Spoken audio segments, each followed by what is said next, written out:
Edgar Allan Poe's The Black Cat. For the most wild, yet most homely narrative which I am about to pen, I neither expect nor solicit belief. Mad indeed would I be to expect it, in a case where my very senses reject their own evidence. Yet mad I am not, and very surely I do not dream. But tomorrow I die, and today I would unburden my soul. My immediate purpose is to place before the world plainly, succinctly, and without comment, a series of mere household events. In their consequences, these events have terrified, have tortured, have destroyed me. Yet I will not attempt to expound them. To me they have presented little but horror. To many they will seem less terrible than baroques. Hereafter, perhaps, some intellect may be found which will reduce my phantasm to the commonplace. Some intellect more calm, more logical, and far less excitable than my own, which will perceive, in the circumstances I detail with awe, nothing more than an ordinary succession of very natural causes and effects. From my infancy I was noted for the docility and humanity of my disposition. My tenderness of heart was even so conspicuous as to make me the jest of my companions. I was especially fond of animals, and was indulged by my parents with a great variety of pets. With these I spent most of my time, and never was so happy as when feeding and caressing them. This peculiarity of character grew with my growth, and in my manhood derived from it one of my principal sources of pleasure. To those who have cherished an affection for a faithful and sagacious dog, I need hardly be at the trouble of explaining the nature or the intensity of the gratification thus derivable. There is something in the unselfish and self-sacrificing love of a brute which goes directly to the heart of him who has had frequent occasion to test the paltry friendship and gossamer fidelity of mere man. I married early, and was happy to find in my wife a disposition not uncongenial with my own. Observing my partiality for domestic pets, she lost no opportunity of procuring those of the most agreeable kind. We had birds, goldfish, a fine dog, rabbits, a small monkey, and a cat. This latter was a remarkably large and beautiful animal, entirely black and sagacious to an astonishing degree. In speaking of his intelligence, my wife, who at heart was not a little tinctured with superstition, made frequent allusion to the ancient popular notion which regarded all black cats as witches in disguise. Not that she was ever serious upon this point, and I mention the matter at all for no better reason than that it happens, just now, to be remembered. Pluto, this was the cat's name, was my favorite pet and playmate. I alone fed him, and he attended me wherever I went about the house. It was even with difficulty that I could prevent him from following me through the streets.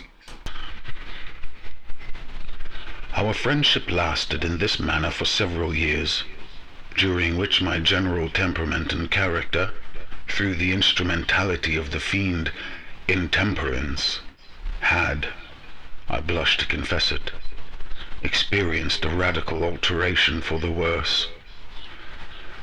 I grew day by day more moody, more irritable, more regardless of the feelings of others. I suffered myself to use intemperate language to my wife.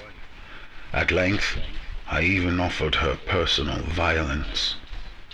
My pets, of course, were made to feel the change in my disposition, I not only neglected but ill-used them. For Pluto, however, I still retained sufficient regard to restrain me from maltreating him, as I made no scruple of maltreating the rabbits, the monkey, or even the dog, when by accident or through affection they came in my way. But my disease grew upon me, for what disease is like alcohol? And at length even Pluto, who was now becoming old and consequently somewhat peevish, even Pluto began to experience the effects of my ill temper. One night, returning home, much intoxicated, from one of my haunts about town, I fancied that the cat avoided my presence. I seized him, when, in his fright at my violence, he inflicted a slight wound upon my hand with his teeth. The fury of a demon instantly possessed me. I knew myself no longer. My original soul seemed at once to take its flight from my body, and a more than fiendish malevolence, gin-nurtured, thrilled every fiber of my frame. I took from my waistcoat pocket a penknife, opened it, grasped the poor beast by the throat, and deliberately cut one of its eyes from the socket. I blush, I burn, I shudder, while I pen the damnable atrocity. When reason returned with the morning, when I had slept off the fumes of the night's debauch, I experienced a sentiment half of horror, half of remorse, for the crime of which I had been guilty. But it was at best a feeble and equivocal feeling, and the soul remained untouched. I again plunged into excess, and soon drowned in wine all memory of the deed. In the meantime the cat slowly recovered.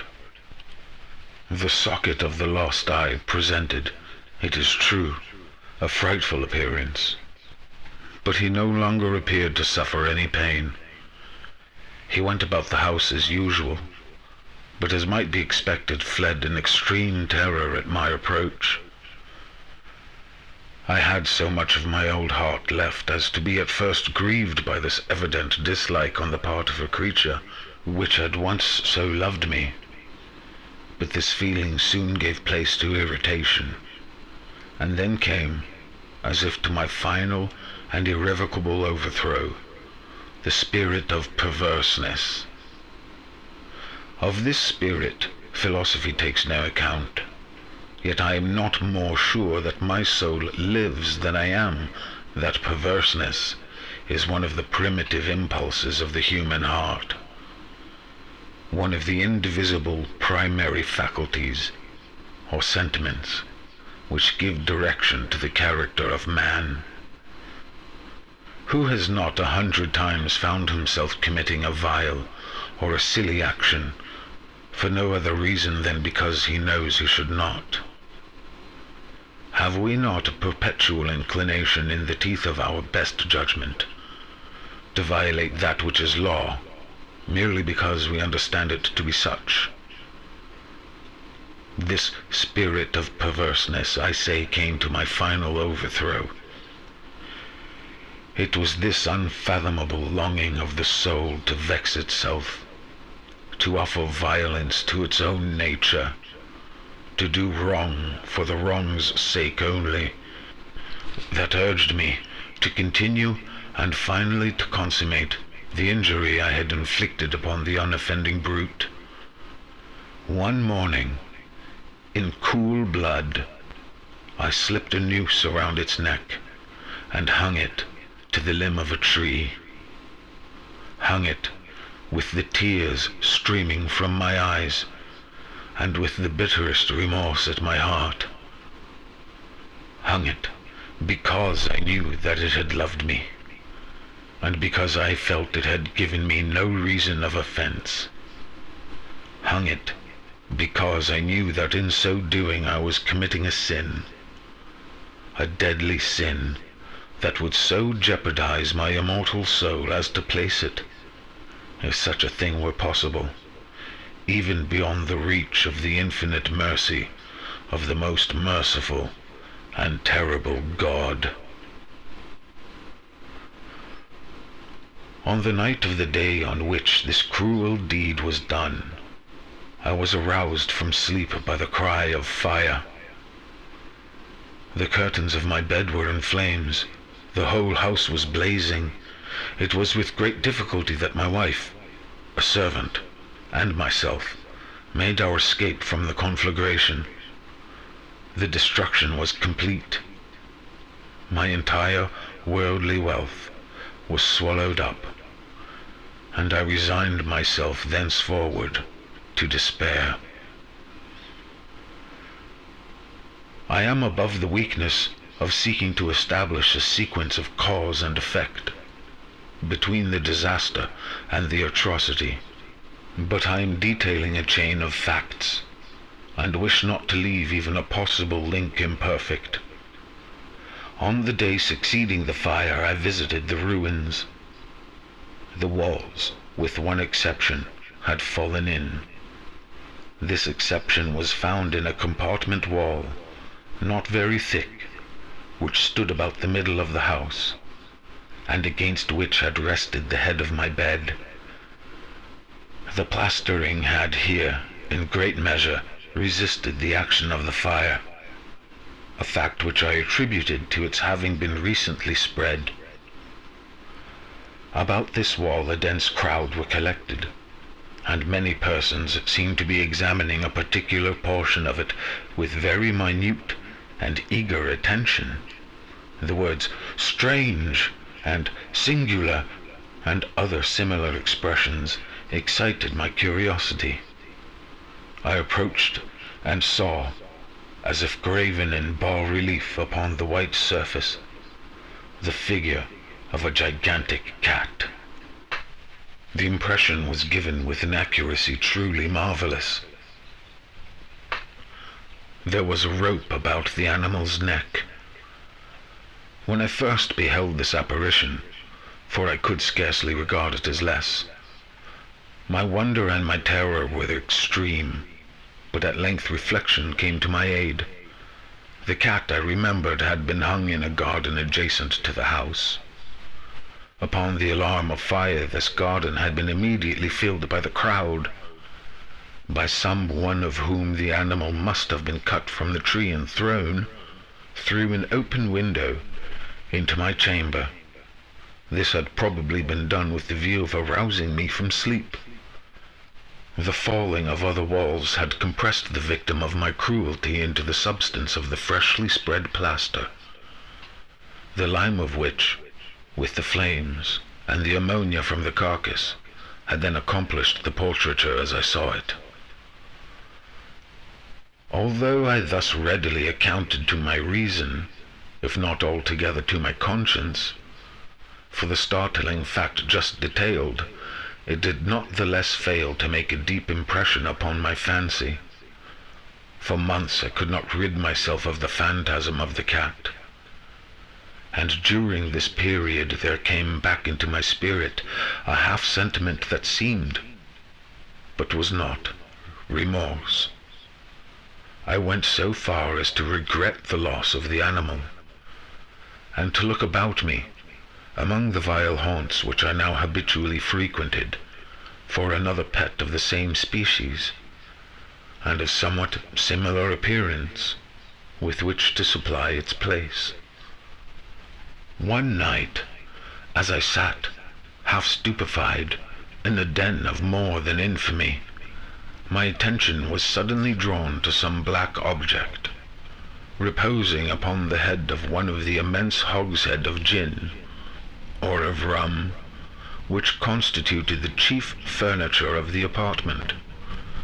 I had been looking steadily at the top of this hogshead for some minutes, And what now caused me surprise was the fact that I had not sooner perceived the object thereupon. I approached it, and touched it with my hand. It was a black cat, a very large one, fully as large as Pluto, and closely resembling him in every respect but one. Pluto had not a white hair upon any portion of his body, but this cat had a large, although indefinite splotch of white, covering nearly the whole region of the breast. Upon my touching him, he immediately arose, purred loudly, rubbed against my hand, and appeared delighted with my notice. This then was the very creature of which I was in search. I at once offered to purchase it of the landlord, but this person made no claim to it, knew nothing of it, had never seen it before. I continued my caresses, and when I prepared to go home, the animal evinced a disposition to accompany me. I permitted it to do so, occasionally stooping and patting it as I proceeded. When it reached the house, it domesticated itself at once, and became immediately a great favorite with my wife. For my own part, I soon found a dislike to it arising within me. This was just the reverse of what I had anticipated, but I know not how or why it was. Its evident fondness for myself rather disgusted and annoyed.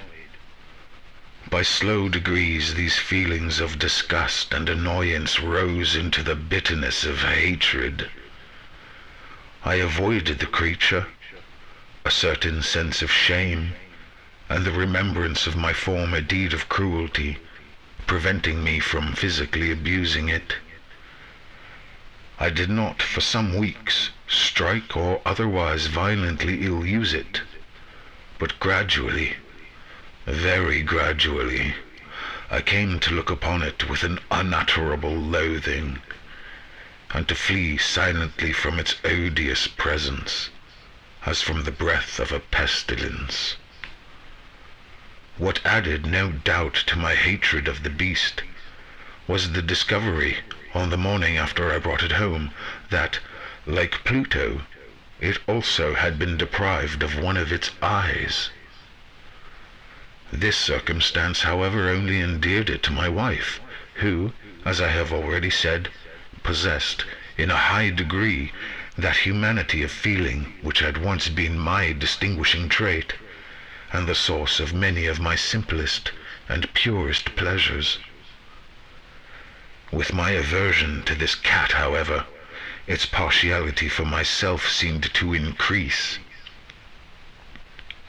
It followed my footsteps with a pertinacity which it would be difficult to make the reader comprehend. Whenever I sat, it would crouch beneath my chair, or spring upon my knees, covering me with its loathsome caresses. If I arose to walk, it would get between my feet and thus nearly throw me down, or, fastening its long and sharp claws in my dress, clamber in this manner to my breast. At such times, although I longed to destroy it with a blow, I was yet withheld from so doing, partly by a memory of my former crime, but chiefly, let me confess it at once, by absolute dread of the beast. This dread was not exactly a dread of physical evil, and yet I should be at a loss how otherwise to define it. I am almost ashamed to own, yes, even in this felon's cell, I am almost ashamed to own that the terror and horror with which the animal inspired me had been heightened by one of the merest chimeras it would be possible to conceive. My wife had called my attention, more than once, to the character of the mark of white hair, of which I have spoken, and which constituted the sole visible difference between the strange beast and the one I had destroyed. The reader will remember that this mark, although large, had been originally very indefinite, but by slow degrees nearly imperceptible, and for which a long time my reason struggled to reject as fanciful, it had at length assumed a rigorous distinctness of outline. It was now the representation of an object that I shudder to name. And for this, above all, I loathed and dreaded, and would have rid myself of the monster had I dared. It was now, I say, the image of a hideous, of a ghastly thing, of the gallows. O mournful and terrible engine of horror and of crime, of agony and of death! And now was I indeed wretched beyond the wretchedness of mere humanity, and a brute beast, whose fellow I had contemptuously destroyed, a brute beast to work out for me, a man, fashioned in the image of the high God, so much of insufferable woe.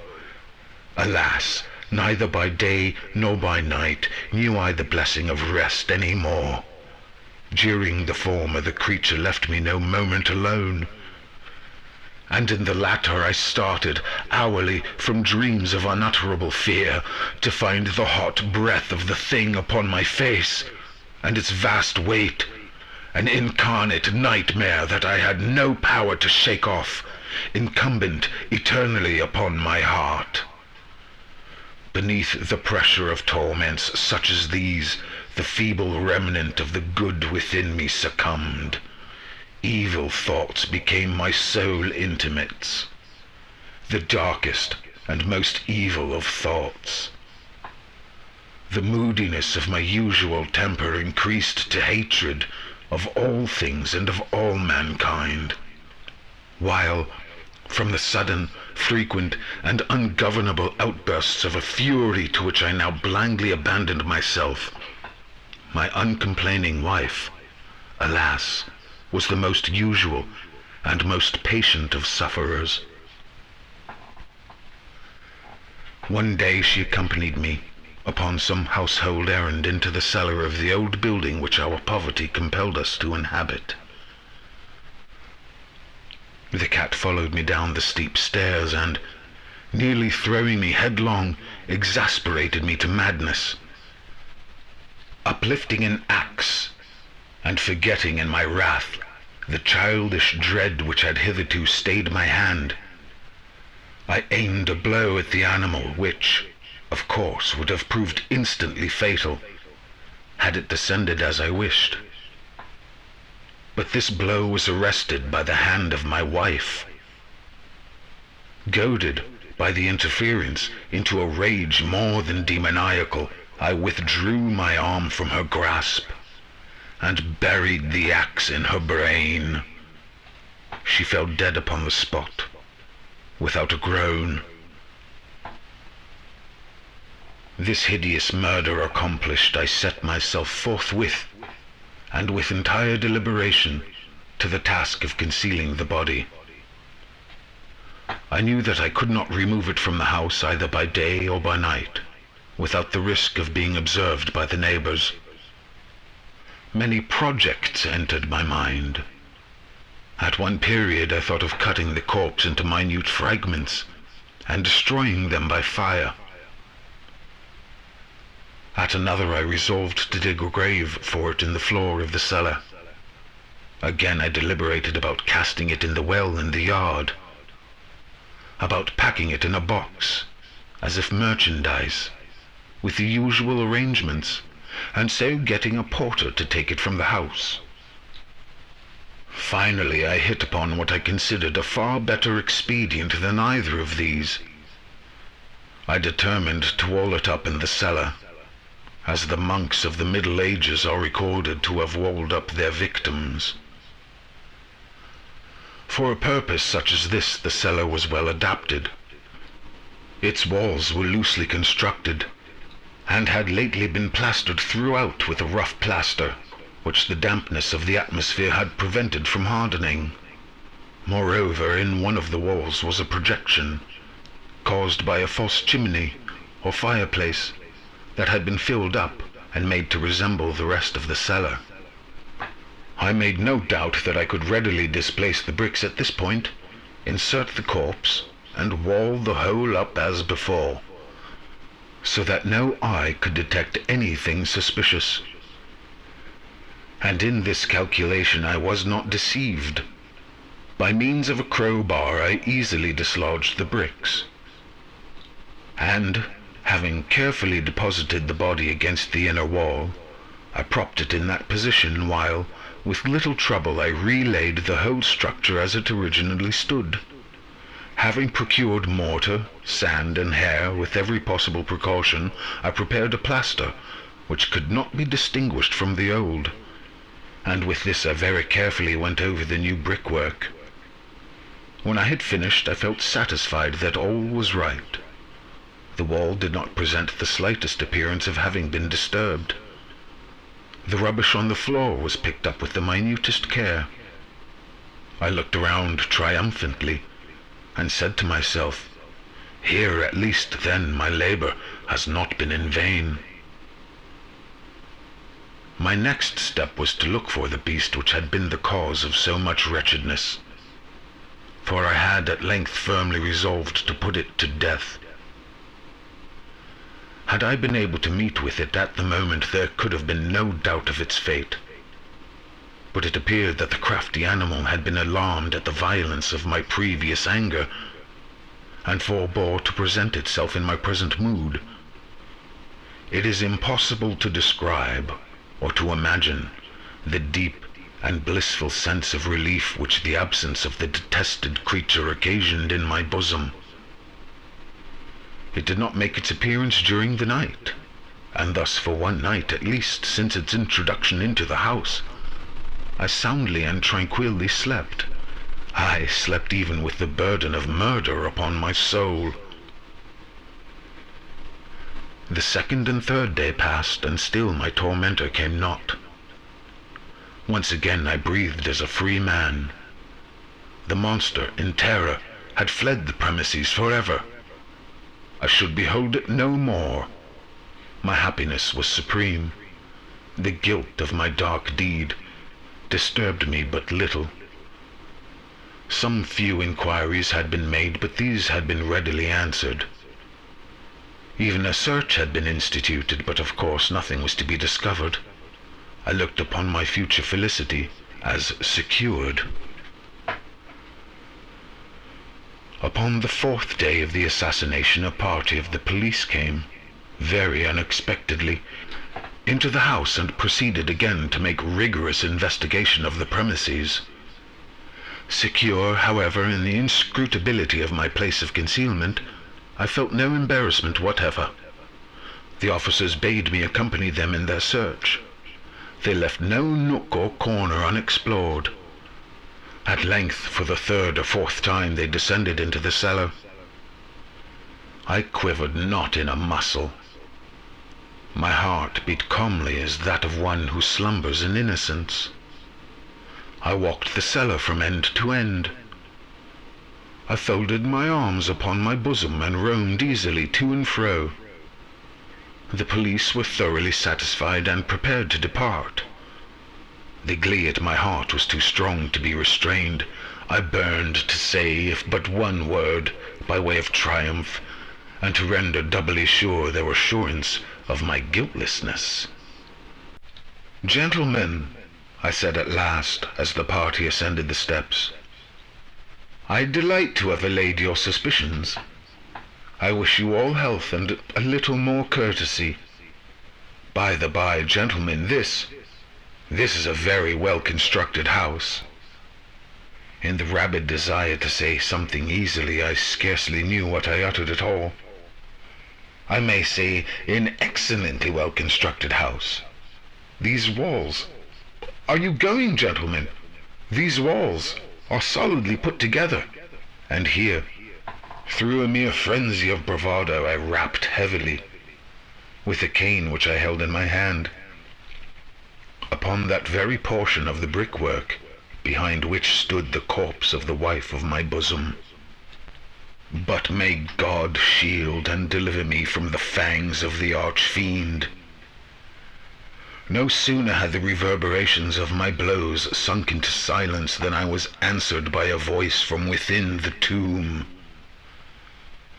By a cry, at first muffled and broken, like the sobbing of a child, and then quickly swelling into one long, loud, and continuous scream, utterly anomalous and inhuman, a howl, a wailing shriek, half of horror and half of triumph, such as might have arisen only out of hell, conjointly from the throats of the damned in their agony, and of the demons that exult in the damnation.